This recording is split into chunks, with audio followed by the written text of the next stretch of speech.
Matthews, the health coach that works with the busy guys that are just trying to stop themselves from burning out. We use functional medicine, nutrition therapy, and movement techniques to truly allow you to stop the discouragement and move forward with your health, stop the procrastination, and move forward with your health. Now, I was at church yesterday, and there was a sermon all about discouragement and what discouragement is and how it can stop us in our tracks. And it got me thinking, this talk by Pastor John Norman that was all about discouragement, of that how many times do we get discouraged with our health? How many times? We try all these different things, and at one time or another, we've probably tried so many different things. And you've probably already tried the one thing that would help you move forward if you stuck at it long enough. And maybe we fail. Maybe we think these things aren't working, but then they could be. We just haven't stuck at them long enough. How many times have we done this with our health? Maybe you've tried a diet. Maybe you've tried a specific training plan. And we get discouraged because life happens. We get discouraged because our relationship is there and it's stopping us moving forward with our health. We use it as an excuse. Our kids are there and they're stopping us moving forward with our health because we are busy, because we've got to be there for them. Maybe it's our business that we're too busy to go to the gym. Well, we get discouraged because we don't think we've got the time, but maybe it's not the gym that we need. And the more we try, the more we can get discouraged, thinking that we don't have the ability to move forward with our health. And I've seen it time after time again with guys when it comes to their health that stalls them in their tracks of moving forward and getting somewhere. And John spoke about discouragement doing 4 things in our life, and each one of these can be related to your health. Discouragement will sap you of your energy. It's tiring when we're discouraged. It's really, really tiring. And our health usually gets worse because we're sapped of our energy, we get more tired. It then leads to us using coping mechanisms like having more alcohol or maybe having more processed food, which then impacts our sleep. So we get even more tired. So we have to have more caffeine to get the energy, borrowed energy from tomorrow to fuel today. And it's that vicious circle that we're in. Discouragement also distorts your reality, that we think and we convince ourselves that it's impossible to be healthy, that you're in this shape and you cannot get out of this shape, that the dad bod is something that is normal. Now, as I've said over and over again, just because something is common does not make it normal. Just because all these people are suffering as well does not make it normal. It's common to let stress impact your health. It's very, very common. But we can rise up. We can beat that discouragement and actually get through and improve our health. Discouragement also will kill our motivation. We find ourselves, if we're being honest with ourselves, we find ourselves that when we're discouraged, it kills our motivation, because if we don't start again, if we say we're too busy, if we say that we can't improve our health right now, if we say that maybe it's not the right thing to do, then we're not going to fall off. So we're not going to get discouraged. We don't want to have to keep starting over and over again. We know that it takes momentum to get going. We have to move forward and build that momentum. When we look at a train leaving a station, that it doesn't just hit full force and full speed straight away. It takes time to build that speed. And this is the same with momentum. And we get discouraged because every time we fall off, because we're not following the plan specific for you, we end up that we're discouraged because we have stalled that momentum and we need to get it going again. So discouragement will sap our energy, distort our reality, kill our motivation, and it will also attract discouragement.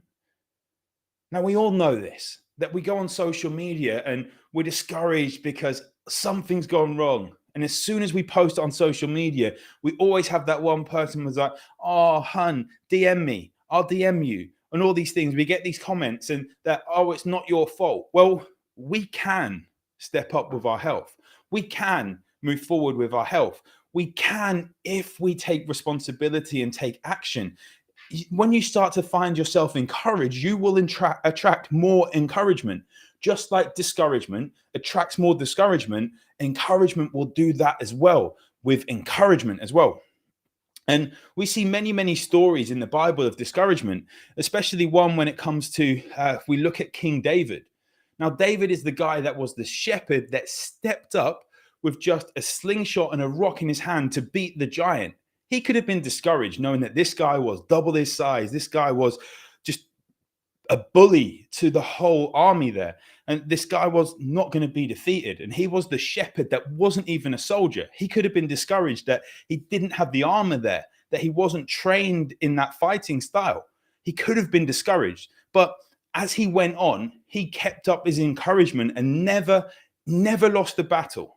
He never lost the battle after he defeated Goliath. And he did get discouraged, but he managed to defeat that. And yesterday we had Pastor John spoke about these 5 R's that allowed David to beat discouragement. And I want to translate these into just layman's terms when it comes to your health. These 5 R's of discouragement. The first one is that rest. Whether you're a believer or not, even God needed rest. On the 7th day, he rested.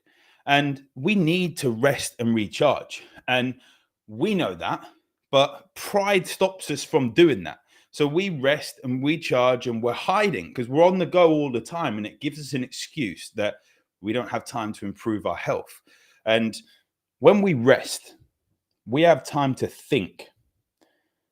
So many people stop the process of resting because they're worried of thinking that they know they need to rest and that they're not actually performing at their best. If you stop and take time, how many times have you been on holiday, you've been on vacation, or maybe it's just time when you're in the shower and you get some great ideas that if you're always on the go, how are you going to open up space in your mind to allow yourself to have these great ideas? And if we rest, we don't have those excuses because we're recharged, re-energized, ready to move forward. And we can overcome so many things if we restock the body with energy. People say they haven't got time to rest. Well, actually, if you get your energy up and recharge enough, you'll be surprised at how much you get done. The second R was to recognize. Now, when we rest, we recognize we're tired. Every single time I speak to someone who's just been on holiday, they said, I needed that. I did not realize how much I needed that. I've been guilty of that in the past, that when I've been on holiday, I've said, wow, I did not realize how much I needed that. We need rest in order to recognize that we're tired, to recognize that we have these aches, to recognize that the reflection in the mirror is not where we want it to be, to recognize that when we rest and we have these conversations with ourselves, that dad bod is not where you want to be with your health. If it is, absolutely props to you. Amazing. Great. Let's not go any further. Recognize this. We need to sit back, take rest, take time to recognize that when I look at the guys that I work with, one thing that they all have in common is they want to be better role models for their children. They want to be that guy their kids look up to. And when they rest, they start to recognize by looking in that mirror that they have some work to do. They are that person, but they're the 1.0 version and they want to be the 2.0 dad that their kids really truly look up to as that inspirational role model. The dad that has everything in check, that isn't tired when he's playing with them. The dad that's there for them. And when he says he's going to be there for them, he's there, not making excuses with regard to work. They recognize that. The next thing is that they reorder. Disorder always brings discouragement. Disorder always brings discouragement. And this one jumped out a lot because I see so many people that they try and do too much in the gym. They try and smash it in the gym.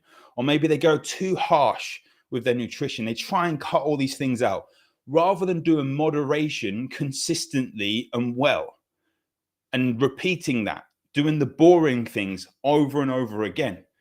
It's not always that we're doing the wrong things. It's usually that we're doing them in the wrong order. So many times I've seen people try and smash this 75 hard program, which involves 2 workouts a day. when they haven't even got the ability in their schedule that they've seen, because they haven't reordered things, to go to the gym once or twice a week or do some workouts at home. So they get discouraged because they haven't got things in the right order. And when we reorder these things, we start to open up space to rest, space to recognize, space to reorder and get even more space. Then we have the chance to refocus. When your order is right, your focus becomes good. I've spoken to people many times, some super successful people that realize when they get things in order, they have time. They get their morning routine in order and non-negotiable. Then they have time for their kids. They have time for their wives. They have time for their business, and they have time for themselves, which seems like there's so much on our plates nowadays that we can't do this. But when we reorder, we start to refocus, and health becomes super easy because we start to see the things that we need to do. We start to only need to focus on certain things, the important things, the things that are actually going to move us ahead, the things that are going to press the accelerator pedal, the things that are going to put that gas in the engine and push it forward, the things that are going to turn the wheels when we look at the cars to move us forward. And when we've rested, we get our energy up, which allows us to recognize where we need to change. It allows us to put things in the right order, the things that we needed to reorder, and it allows us to refocus. When we do that, the fifth R just falls into its own: resist. So many times we haven't had enough rest, so we don't recognize where we need to reorder, and we don't recognize where we need to refocus, which means we're always having to resist. And our willpower is low. When we are stressed out and we're smashing it too much in the gym or not going enough, and we're smashing all these processed foods that are convenience foods, making your health inconvenient, drinking loads of alcohol to switch off at night and having caffeine to wake us back up in the morning, we have to resist so much. And the more we have to resist, the less ability we have to actually create resistance. So we fall off. Now, when we have charged up energy, when we have recognized, reordered, and refocused, that resistance becomes easy because we're not getting tempted by poor blood glucose management. We're not tempted because we have poor energy. We're not tempted because we haven't started following a plan. We are not tempted because we're doing things which are not able to be done with our actual schedule. We are moving forward. Resistance becomes persistence. And we can never defeat discouragement by being passive. It's something that John touched on yesterday, that you can choose to refuse. You can choose to refuse your health to be where it is right now and push it forward. The choice is absolutely on you. And if you want to move forward with your health, drop me a message. I'm here to answer any questions. Go to olliematthewshealthcoach.com and get booked in for your free health checkup now. I really, truly thank you for watching this. And hopefully with that rest, recognize, reorder, refocus, and resist, that is going to help you step over and overcome that discouragement today and